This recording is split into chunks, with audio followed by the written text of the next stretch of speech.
This is the Big O Show. This is the Big O Show.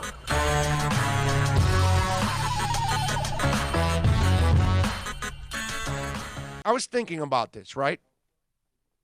And this is a time, right? We've got a draft where you don't have all the information. You didn't get to do all the interviews that you wanted to do. You didn't get all the personal workouts that you had to get, right? Think about it. So there's a lot of people right now in the NFL scrambling for all kinds of information. And they're trying to track down people. They're trying to find any kind of game film, whatever, on all kinds of players. Correct? So I was thinking about this. This is a very chaotic offseason. And if you're not, you remember what I tell you about quarterbacks? I have a different way of looking at quarterbacks. Because sometimes people tell me, well, this guy didn't have a perfect line, and he didn't have a perfect running game, and he didn't do this, and he didn't do that. And that's why he succumbed to all of it. Well, then that's not your guy. That's the way I look at it. Some people will make excuses for the quarterback. I won't. I'll tell you, I need to see my guy act in chaos. I need to see that when there's chaos and there's pressure and the world is coming down on you, I need to see that you can make some good decisions at times. I know you can't overcome it all the time. I understand. But I need to see you make some plays. Now, if you're the guy that never makes plays in chaos, then you're not the quarterback. So let me ask you something. Last year, okay, like I told you, this is the offseason where you don't have all the information. You won't be as well prepared for the draft as you normally are. You have to do things on the fly. You have to adjust, correct? So I was thinking about this. What did Brian Flores and Chris Grier do last year as a tandem, as a team, as a franchise? Last time I checked, they cleared out that roster. They brought in a ton of young guys. They turned over, I don't know what the percentage is, but probably 85% of that roster. They changed their offensive line the week before they started, the week of the season. They added guys. And they added guys every week pretty much. There were guys that would play 1 week, get cut the next. There were guys who would play well 1 week, and then they were schemed out the following week. They showed up 2 weeks later after that. They did something that nobody else could do in the NFL. By turning over a roster, they went as young as they could possibly get. They had less experience than everyone else in the NFL, and they still won more games than some teams. And they knocked out a playoff team who was trying to get a bye week. A divisional opponent that knows you.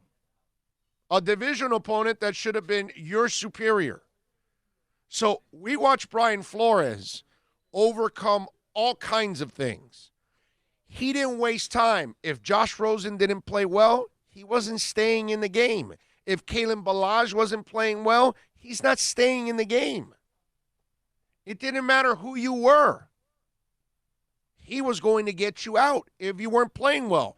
He was going to put the guys that were playing well. He adjusted from week to week. By the way, did he not adjust at halftime? Yes, several times. How many times did you sit there and I sit there and going, well, is Cam Cameron going to adjust? Is Joe Philbin going to adjust? Right? I mean, we just coach after coach after coach, and we saw Gase, no adjustments in the second half. Yet this guy with no talent adjusted. This guy with no talent created a culture. This guy with no talent won more games than other people. Oh, and by the way, this guy scouts. Along with Marvin Allen and Reggie McKenzie and, of course, Chris Grier. I got to tell you something. This offseason, this draft was made for those kind of guys. Those guys just took over a franchise and went on the fly and won 5 games. And went 5-4, by the way, in their last 9. I also got to mention that.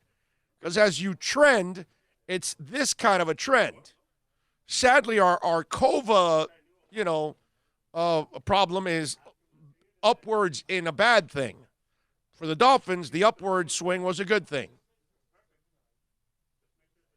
This offseason, this draft, this chaos was made for our guys. I'm telling you, that's just you start to look at it, it's like, okay, wait a minute. You guys just did this past year.